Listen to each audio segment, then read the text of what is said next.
با گذشت 3 روز از بازداشت فرهاد حسینی، خانواده او از محل نگهداری این فعال آذربایجانی همچنان بی اطلاع هستند و نسبت به وضعیت او ابراز نگرانی کردند. فرهاد حسینی روز سه‌شنبه توسط نیروهای امنیتی در زنجان بازداشت شده. ساعتی پیش گفتگویی داشتیم با یاشار حکاکپور، مدیر انجمن دفاع از زندانیان سیاسی آذربایجانی در ایران، آداب، و از او درباره جزئیات بازداشت فرهاد حسینی پرسیدیم.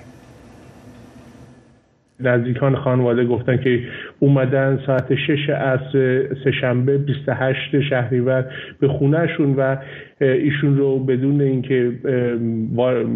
هیچ نوع برگه‌ای در دست داشته باشن بازداشت کردن و خانواده نگران سلامتی اینها هستن، ایشون هستن، چون که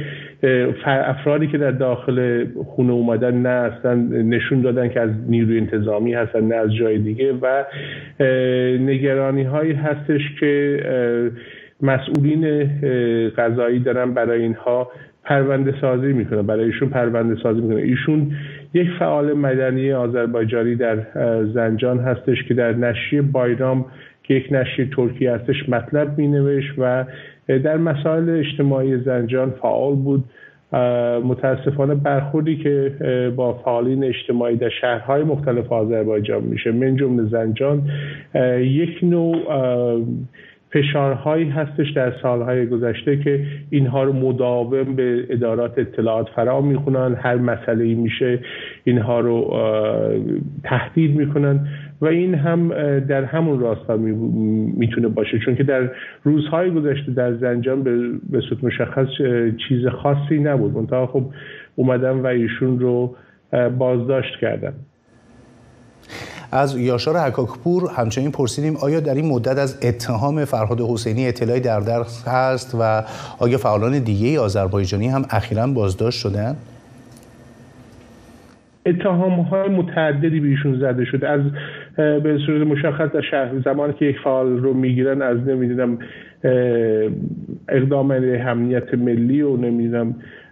تبلیغ علیه نظام گرفته تا حد جاسوسی میندازن وسط اتهام ها رو. منتها خب این که این اتهام ها وجه قانونی داره، آیا اینها پایه‌ای اصلا داره یا نه،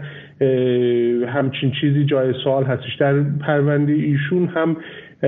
اومدن و یک ارتباط با خارج از کشور و از این حرف ها رو عنوان کردن، با حال اینکه